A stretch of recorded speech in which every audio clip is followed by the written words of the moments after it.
أستغفر الله العظيم الذي لا إله إلا هو الحي القيوم وأتوب إليه.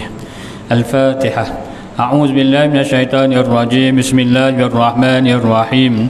الحمد لله رب العالمين الرحمن الرحيم مالك يوم الدين إياك نعبد وإياك نستعين اهدنا الصراط المستقيم صراط الذين أنعمت عليهم غير المغضوب عليهم ولا الضالين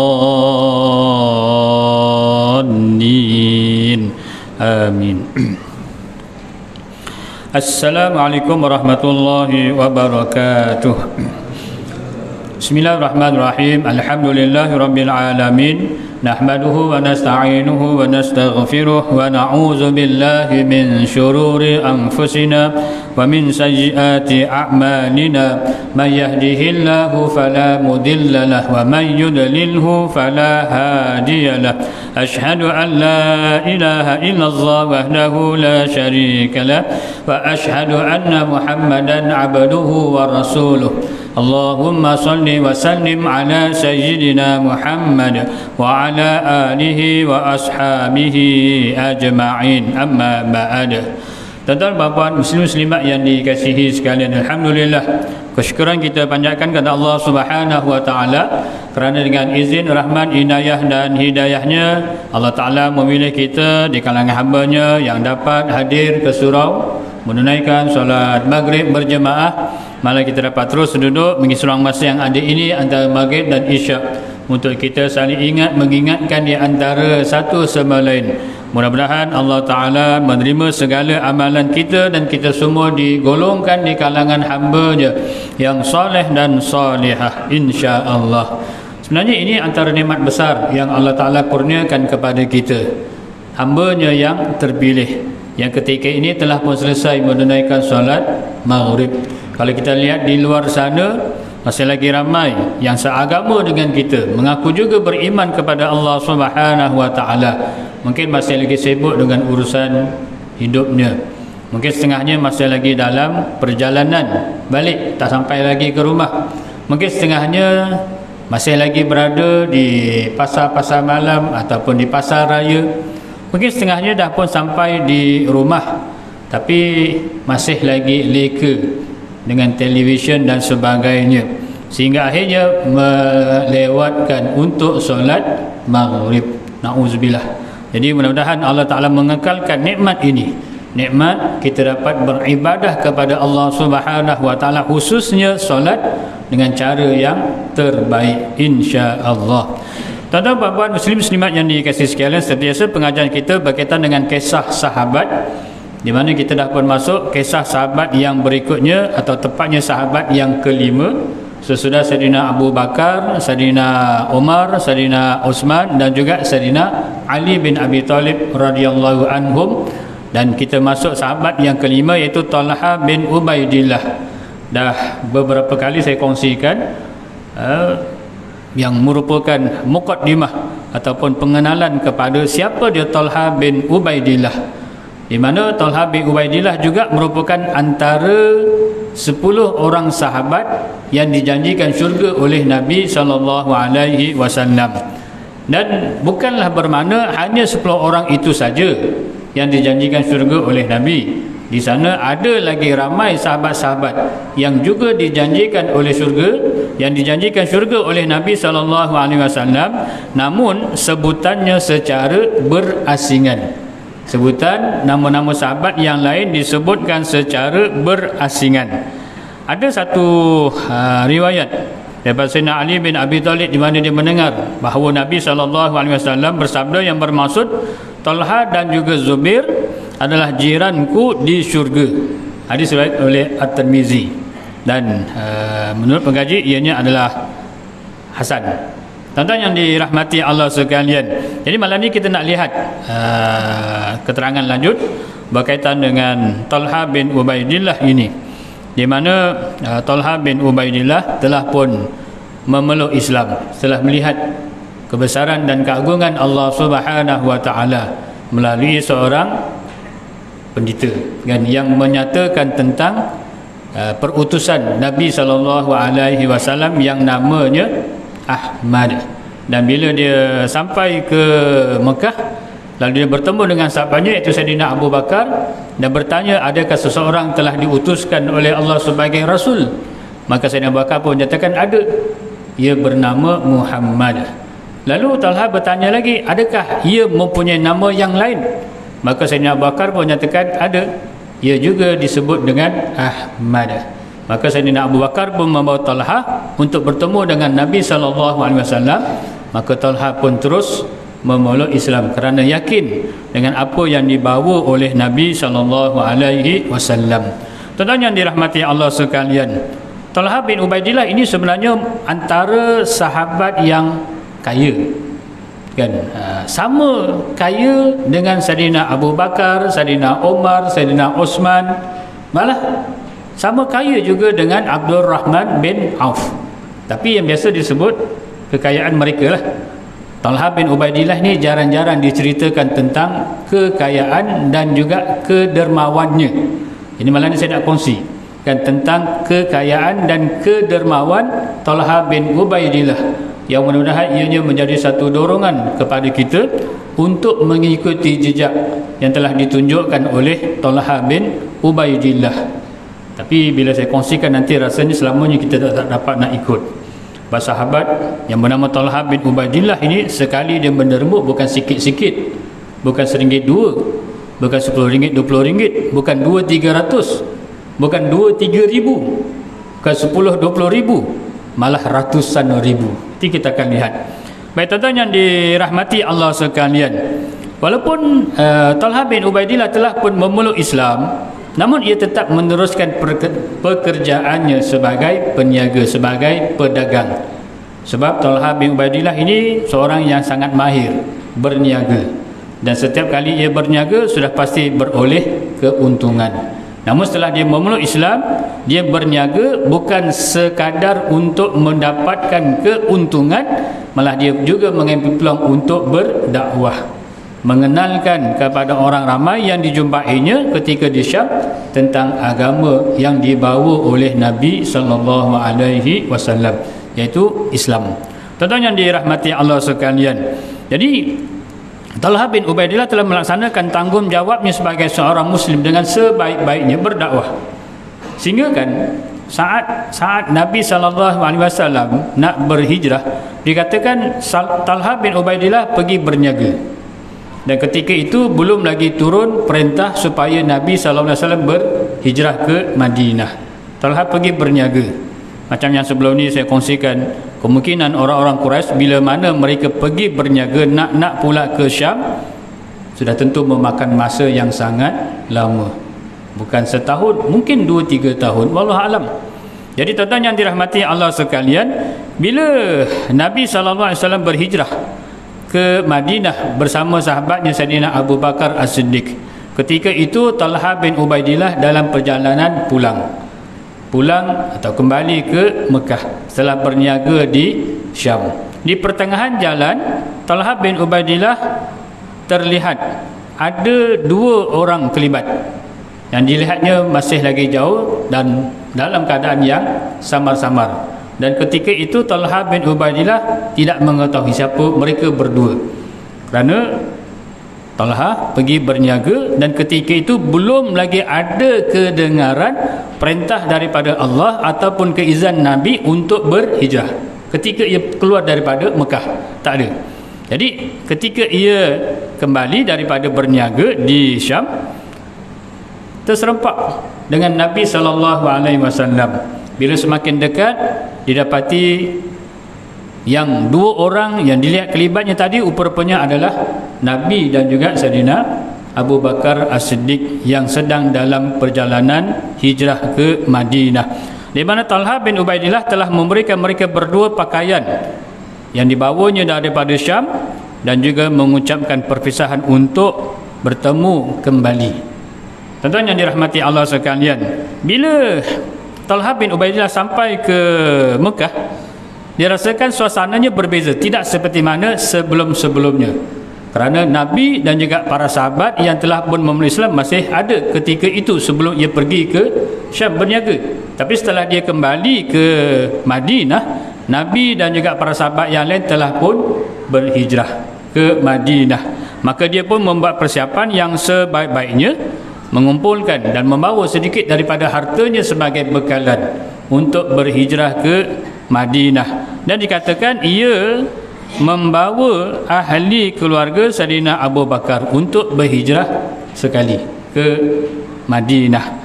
Dan sesampainya ke Madinah, ia telah tinggal di rumah sahabat yang mulia yang bernama As'ad bin Zurarah. Tuan-tuan yang dirahmati Allah sekalian, telah meneruskan kehidupannya di Madinah sebagai seorang jundullah, tentera Allah. Kan di peringkat awal ialah di tempat orang, Talha bin Ubaidillah tidaklah meneruskan bidang kerjanya sebagai peniaga seperti yang dilakukan sewaktu di Mekah. Tapi di Madinah dia sering membantu dan menjadi penolong kepada Nabi SAW. Bila Nabi memberitahu ada rombongan dagang yang diketahui oleh Abu Sufyan yang akan melalui pesisiran Madinah, itu tahun kedua hijrah. Nabi dapat tahu. Daripada mana Nabi dapat tahu? Wallahu alam, kemungkinan pemberitahuan daripada Allah melalui malaikat Jibril alaihi salam. Maka Nabi telah mengirimkan Talha dan juga Sa'id bin Zaid untuk mengintip rombongan dagang tersebut yang diketahui oleh Abu Sufyan. Perjalanan untuk sampai ke tempat tersebut memakan masa 10 hari dari Madinah. Tuan-tuan yang dirahmati Allah sekalian, memang mereka bertemu dengan rombongan dagang yang diketahui oleh Abu Sufyan, tetapi kemudiannya mereka terlepas. Maknanya rombongan dagang yang diketahui oleh Abu Sufyan, orang-orang musyrikin ini telah pun jauh meninggalkan mereka. Dan ia segera kembali ke Madinah dengan tujuan untuk memberitahu Nabi SAW. Rupa-rupanya Nabi sendiri pun telah mengetahui tentang rombongan dagang tersebut yang diketahui oleh Abu Sufyan, dan Nabi telah pun bersiap sedia dengan tentera keluar dari Madinah, tapi bukan tujuan untuk berperang, untuk merampas, untuk mengganggu rombongan dagang yang diketahui oleh Abu Sufyan.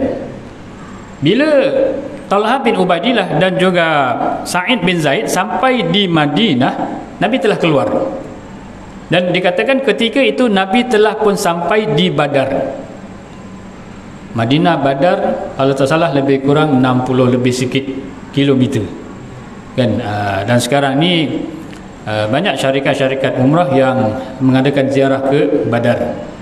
Badar dalam perjalanan menuju ke Mekah, kadang memakan masa 2-3 jam lah. Biasanya jemaah umrah yang dibawa ziarah ke Badar, mereka akan bertolak pagi.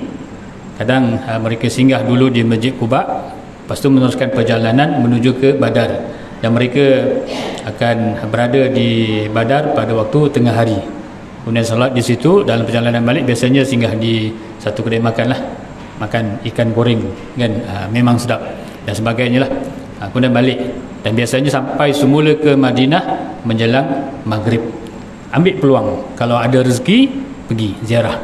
Dulu-dulu memang tak ada kan, dulu-dulu memang orang tak ada buat ziarah pergi ke Badar, tak ada. Kan, dia tengok juga mutawif lah. Kalau mutawif yang rajin, dia banyak tahu maklumat-maklumat, memang dia akan ajak. Ini peluang. Jadi kalau ada mutawif yang ajak, ambil lah, walaupun kena bayar. Mungkin kena tambahan 50 rial mungkin, atau mungkin 100 rial, tak apalah kan. Dah halang kita berada di Madinah, ziarah, pergi tengok sendiri bagaimana Badar. Dulu Nabi SAW sekadar mungkin naik unta, ada yang naik kuda, tapi ramai yang berjalan kaki dari Madinah ke Badar yang jaraknya lebih kurang 60 km. Bayangkan mereka terpaksa meredah padang pasir yang begitu terbentang, panasnya lagi dan sebagainya, tapi itulah yang dikatakan sebagai pengorbanan. Tuan-tuan yang dirahmati Allah sekalian, bila Talha dan juga Sa'id bin Zaid sampai di Madinah, hari yang sama Nabi telah sampai di Badar. Kan tujuan mereka balik semula ke Madinah nak bagi tahu pada Nabi bahawa rombongan dagang yang dikuasai oleh Abu Sufyan telah terlepas. Balik nak bagi tahu pada Nabi, tetapi rupanya Nabi dah tahu awal lagi. Nabi dah tahu awal-awal lagi. Maka sebab itu Nabi keluar dengan para sahabat yang jumlahnya lebih kurang 300 lebih. Maka Talha dan juga Sa'id terus menuju ke Badar.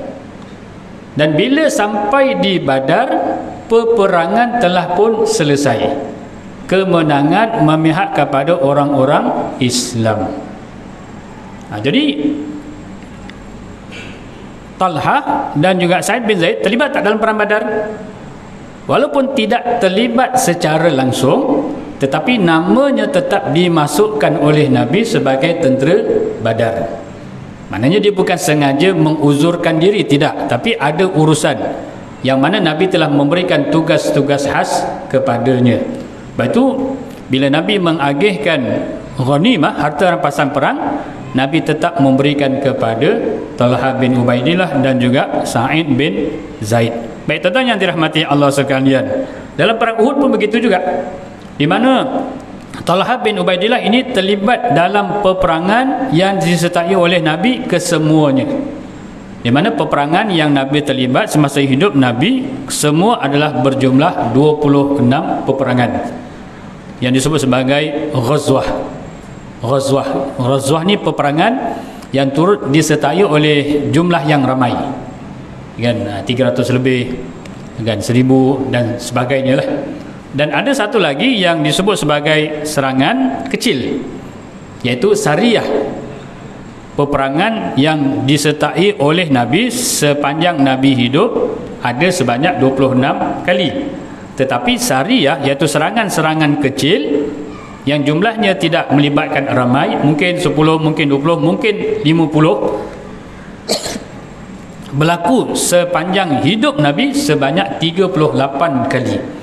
Tetapi Sariyah Nabi tidak terlibat. Nabi sekadar menghantar, Nabi sekadar mengarahkan pergi ke sekian tempat dan sebagainya. Nabi tidak terlibat. Ghazwah Nabi terlibat, ada 26 kali. Sariyah ada 38 kali, Nabi tak terlibat.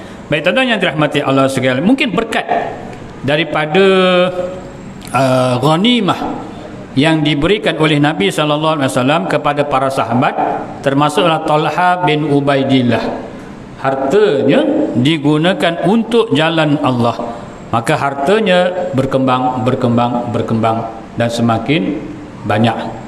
Sama seperti mana Sayyidina Osman, Sayyidina Umar, Sayyidina Abu Bakar, kekayaan yang mereka miliki mereka gunakan untuk Islam, untuk membantu Nabi dalam menyebarkan dakwah. Begitu juga dengan Abdurrahman bin Auf. Walaupun ketika berhijrah orang-orang musyrikin menghalangnya membawa harta bendanya, tidak dibenarkan ia berhijrah melainkan sekadar selai sepinggang. Hartanya perlu dan mesti ditinggalkan di Mekah. Tapi dia rela, kan, meninggalkan harta bendanya semata-mata nak berhijrah bersama dengan Nabi SAW. Namun akhirnya dia berjaya juga membina kekayaan di Madinah. Begitulah juga dengan Sayyidina Osman dan juga sahabat-sahabat lain. Malah termasuklah juga Talha bin Ubaidillah. Tuan-tuan yang dirahmati Allah sekalian, oleh kerana Talha ini memang sebelum Islam lagi dia merupakan seorang pemuda yang bijak berniaga, kan, pemuda yang bijak berniaga, di mana Ibnu Khaldun di dalam kitabnya Muqaddimah membawa riwayat bahawa pada zaman Khalifah Osman perolehan perniagaan Talha di Iraq sahaja, ni zaman Sayyidina Osman, kan, sudah ni dia punya jumlah harta di Iraq sahaja sudah mencecah 1000 dinar. 1000 dinar setiap hari keuntungannya, kan, 1000 dinar setiap hari bersamaan dengan 600,000 atau lebih, kan, kalau dinilaikan dengan duit kita, kan, maknanya ketika itu pun dia dah kaya, kan, di zaman Sayyidina Osman melalui hasil perniagaannya. Malah disebutkan juga hasil perniagaan beliau banyak di As-Sahrah, malah lebih banyak daripada apa yang ada di Iraq kan. Manakala Ibnu Jauzi dalam kitabnya Talbis Iblis menyatakan bahawa Talha bin Ubaidillah telah meninggalkan harta yang sangat banyak, iaitu 300 bahar. 300 bahar. Ini jarang-jarang kita dengar nilai ini. 300 bahar. Yang biasa kita dengar dirham, dinar. Itu biasa kita dengar lah. Dirham mengikut sukatan perak, dirham emas kan. Ini bahar. Dia katakan meninggalkan harta sebanyak 300 bahar. Sedangkan satu bahar itu bersamaan dengan pikulan satu unta. Kan?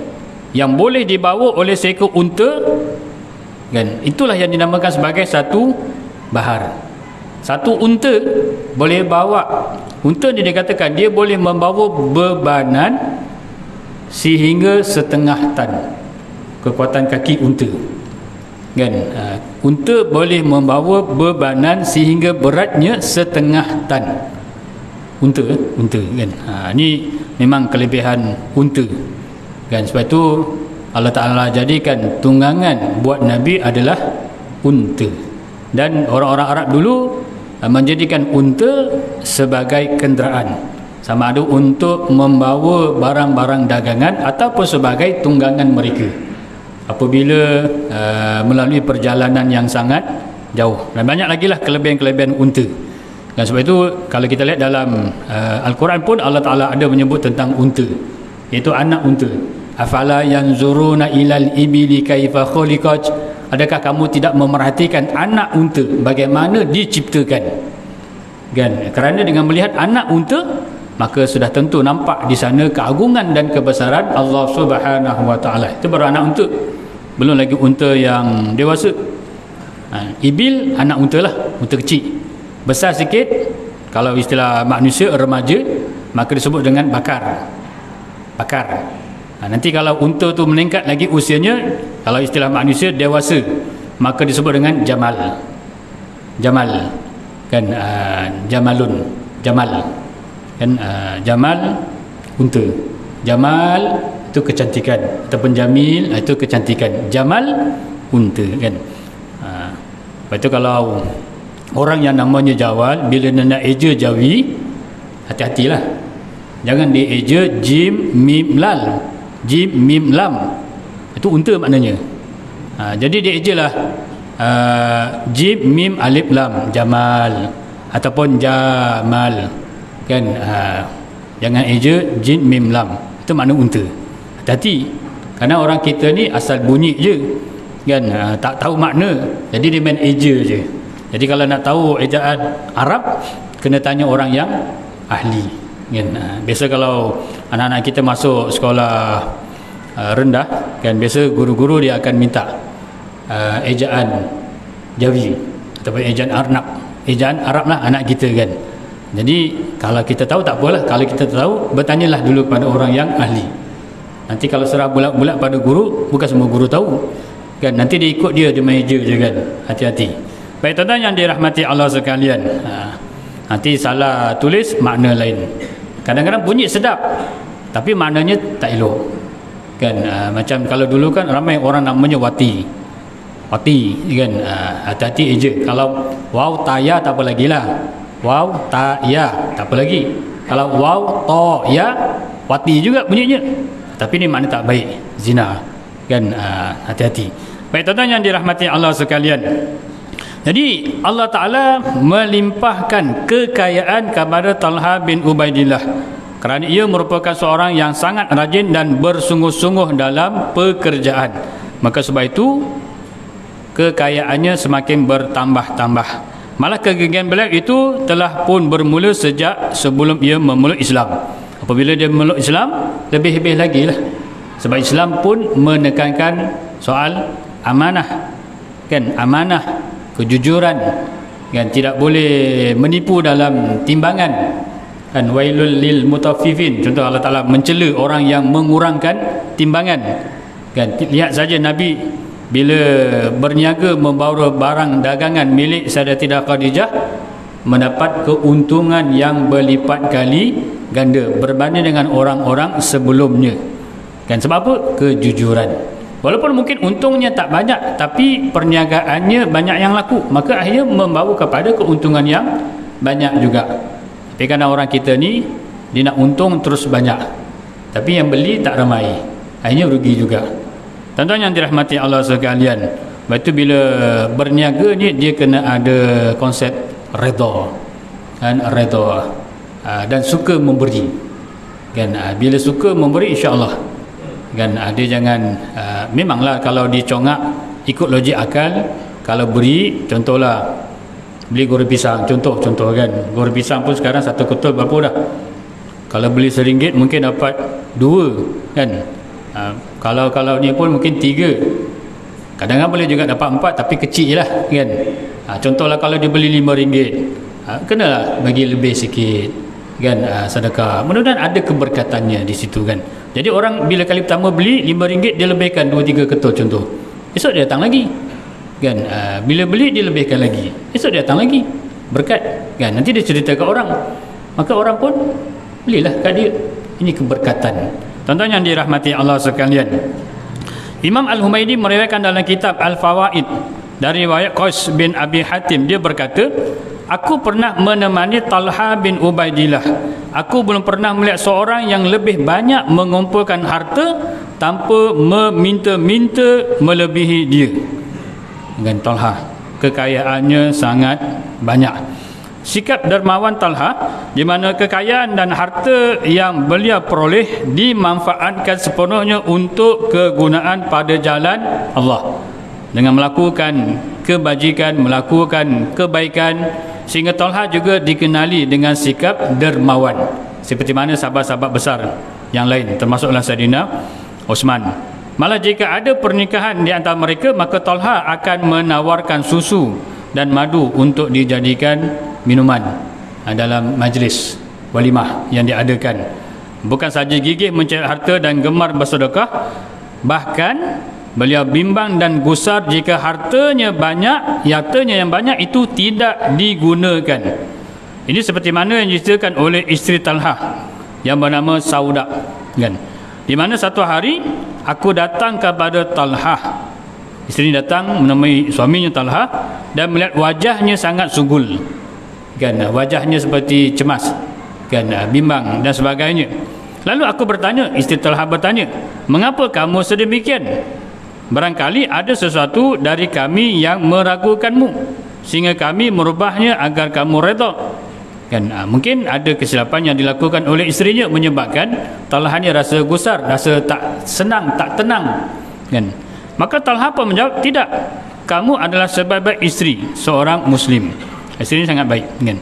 Sebaliknya, yang menggusarkanku adalah hartaku yang banyak, kan.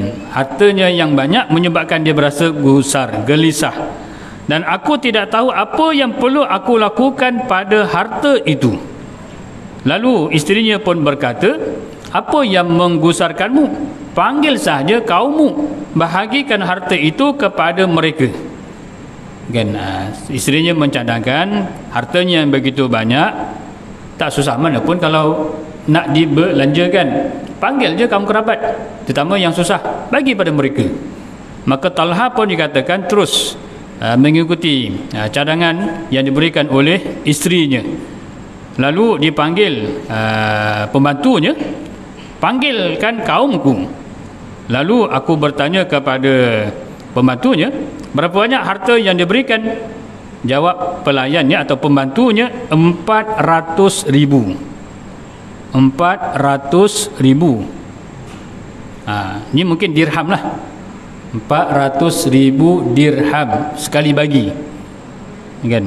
Bukan RM4, bukan RM40, bukan RM400, 400,000. Subhanallah. Bagi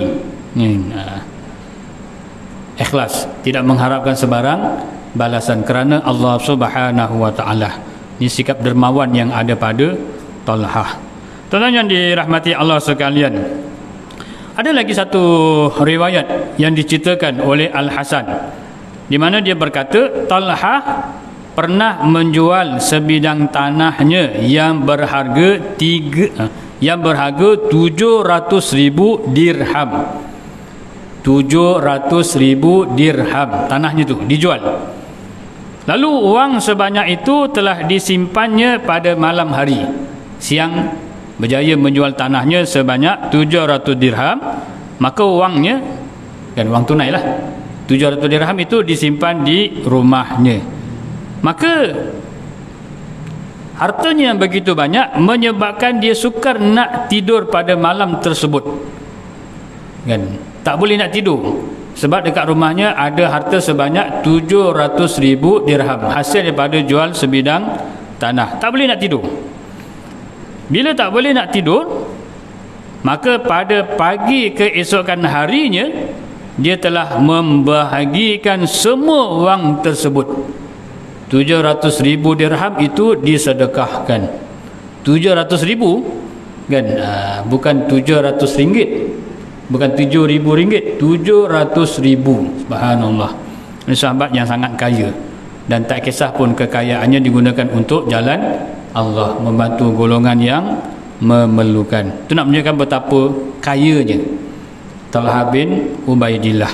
Baik tuan-tuan yang dirahmati Allah sekalian, As-Sa'ib bin Zaid berkata tentang Talha, katanya, aku berkawan dengan Talha baik dalam perjalanan maupun sewaktu bermukim, sama ada pergi berniaga ataupun ketika berada di Madinah. Aku melihat tidak ada seorang pun yang lebih dermawan dari dia terhadap kaum muslimin, dan ia mendermakan wang, sandang dan hartanya lah, kan, dibagi ikhlas, kan, semata-mata kerana Allah Subhanahu wa taala.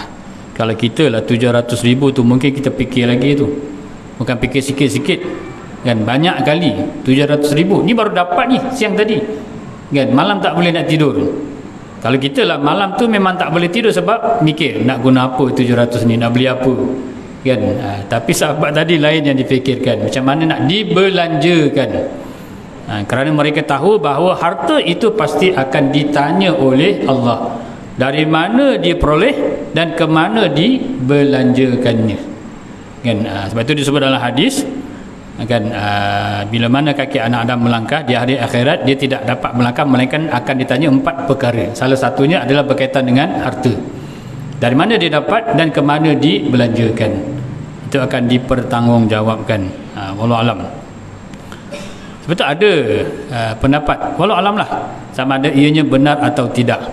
Ada kata-kata yang menyatakan sahabat terakhir yang masuk syurga adalah Abdurrahman bin Auf. Wallahu alam, kan. Nanti kalau ada kesempatan saya cuba semak kenyataan tersebut adakah betul.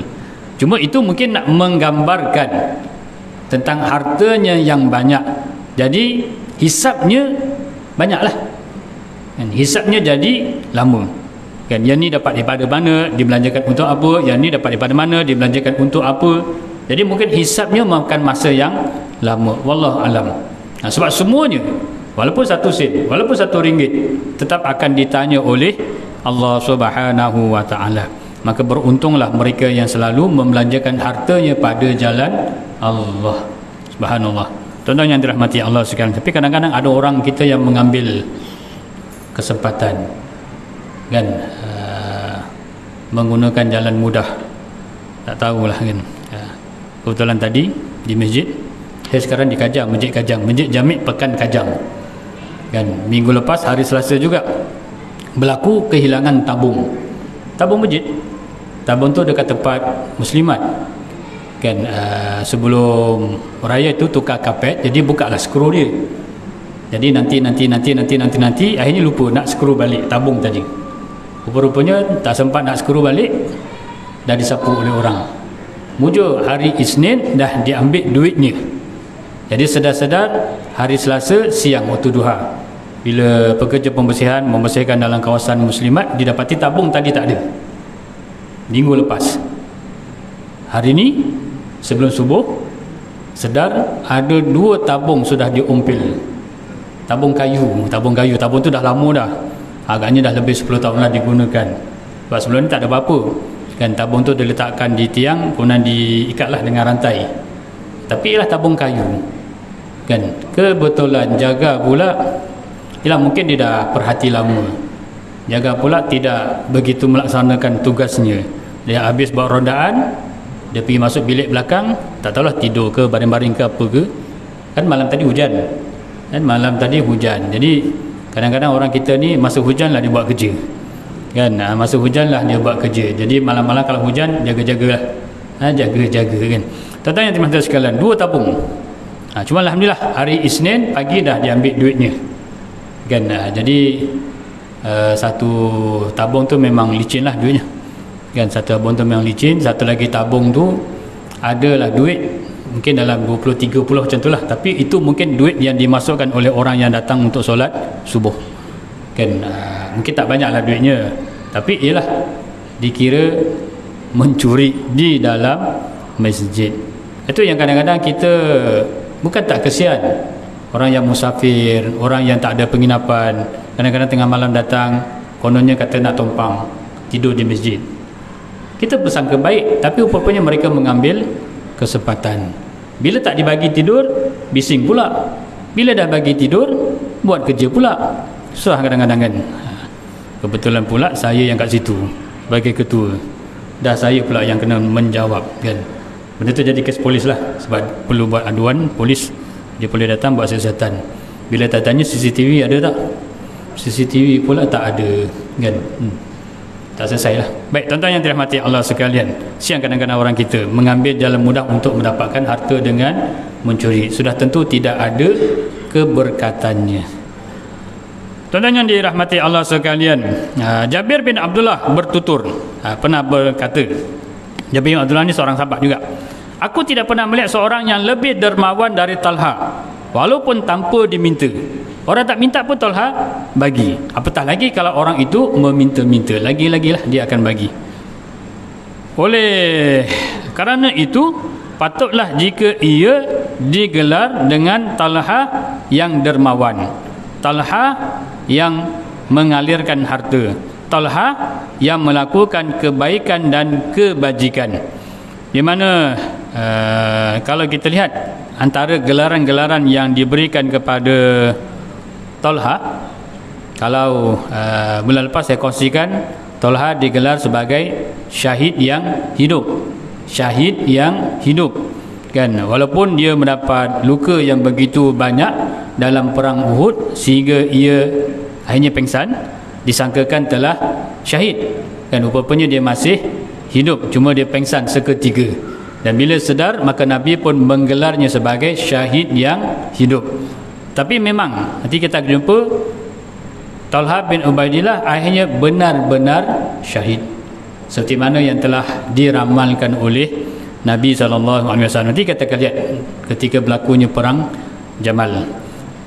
Jadi antara lain lagi gelaran yang diberikan kepada Talha ialah Talha al-Khair.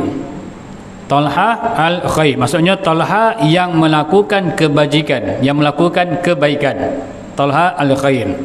Talha al-Jud, Talha yang rajin, Talha yang rajin bekerja, bersungguh-sungguh dalam melakukan sesuatu perkara. Digelar dengan Talha al-Jud. Dan satu lagi gelarannya adalah Talha al-Fayad. Talha al-Fayad. Al-Fayad ni membawa maksud yang pemurah, dermawan. Fayad kan, Fayad kan, al-Fayad yang dermawan. Itu gelaran-gelaran yang diberikan kepada Talha bin Ubaidillah. Kerana sifatnya itulah, maka dia digelar dengan gelaran-gelaran yang baik, dan itu sebenarnya merupakan satu kemuliaan. Gelaran-gelaran yang baik yang diberikan oleh orang ramai itu sebenarnya adalah satu kemuliaan. Tapi gelaran yang baiklah, kita pun kadang-kadang digelar juga, tapi kadang-kadang gelaran tu pun tak berapa nak baik, sebab biasanya orang kita bila menggelar ni, dia tengok apa yang ada pada kita kan. Bila lembu kan, kebetulan namanya Muhammad, dia dilambat lembu. Bila kambing, kebetulan namanya Muhammad, dia panggil mat kambing kan. Macam-macam nama, terutama yang namanya Muhammad. Ialah bila sebut Muhammad, tak tahu yang mana. Alah, Muhammad yang bela lembu tu, oh mat lembu, tahu orangnya terus kan. Boleh tak? Boleh tak panggil dia sebagai mat lembu? Tapi bila panggil sebut saja mat lembu, tahu orangnya, tak ada khilaf kan. Itulah orangnya. Boleh ke tak? InsyaAllah saya sambung sikit lepas Isyak, nanti kan lepas Isyak.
Tuan-tuan yang dirahmati Allah sekalian, sikit lagi saya sambung.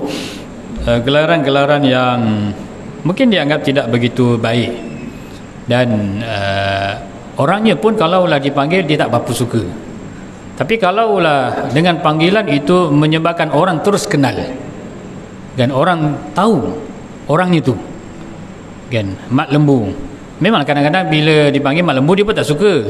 Dia ada namanya kadang-kadang sedap, kan, Muhammad sekian-sekian. Tapi oleh kerana dia berlembu maka dipanggil mat lembu. Tapi bila sebut dengan mat lembu orang tahu dia, kan, maka di sana ada keharusan, dengan sebab ianya mudah untuk dikenal, kan, mudah untuk dikenal, ada keharusannya lah. Dan dia mungkin kena redha jugalah kat situ, kan, walaupun mungkin tak berapa suka, tapi bila sebut mat lembu orang tahu dia lah, tak ada orang lain, kan. Mat kambing kadang-kadang ada kekurangan pada tubuh badannya, tempang, lalu panggil mat tempang. Tapi bila sebut mat tempang memang dia tak suka, tapi bila sebut saja mat tempang orang tahu orang itu, jadi mudah untuk dikenal. Maka di sana ada keharusan. Ini walaupun dia termasuk dalam perkara ghibah, mengumpat, tapi di sana ada mengumpat yang diharuskan. Ada 6. Salah satunya adalah melalui panggilan ataupun gelaran.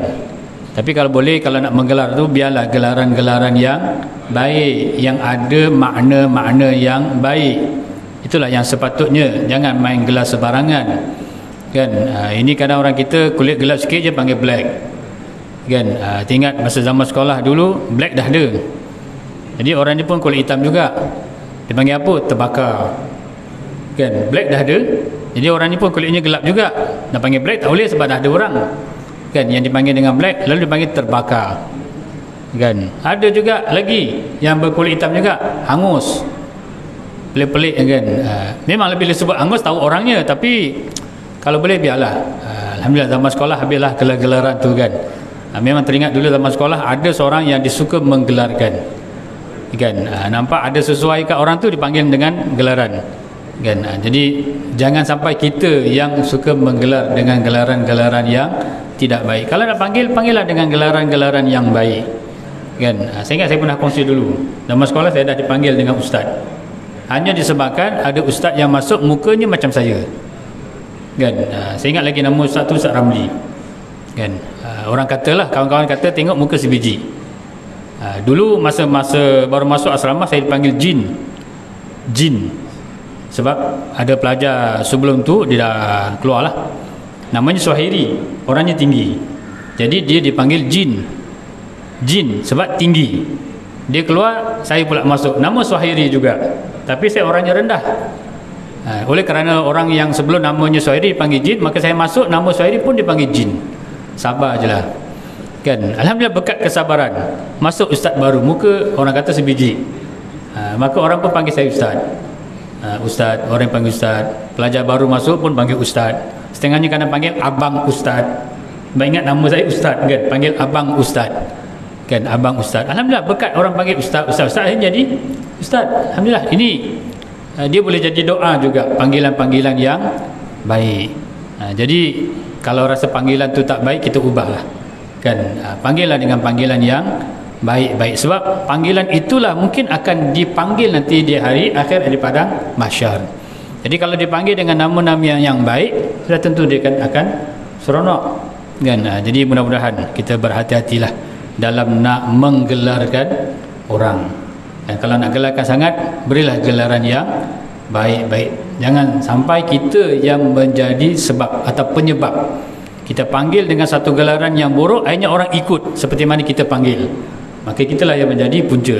Kemungkinan kitalah yang menanggung dosanya. Na'udzubillah. Jadi wallahu alam, sekarang itu yang boleh dikongsikan. InsyaAllah akan datang kita lihat mungkin bahagian terakhir tentang Talha bin Ubaidillah yang membawa kepada kewafatannya, insyaAllah. Wallahu alam. Yang baik itu datang daripada Allah Ta'ala, yang salah silap itu merupakan kelaman diri sendiri. Kita akhiri dengan sedikit doa, mudah-mudahan Allah Ta'ala memberkati dan merahmati kita semua. A'udzubillahi minasyaitanirrajim. Bismillahirrahmanirrahim. Alhamdulillahirabbil alamin. Wassalatu wassalamu ala asyrafil anbiya'i wal mursalin wa ala alihi wa sahbihi ajma'in. اللهم افتح علينا فتوح العارفين وارزقنا فهم النبيين بجاه خاتم المرسلين اللهم فقهنا في الدين وعلمنا تأويل واهدنا الصراط المستقيم ربنا آتنا في الدنيا حسنة وفي الآخرة حسنة وقنا عذاب النار والحمد لله رب العالمين. الله أعلم. السلام عليكم ورحمة الله وبركاته.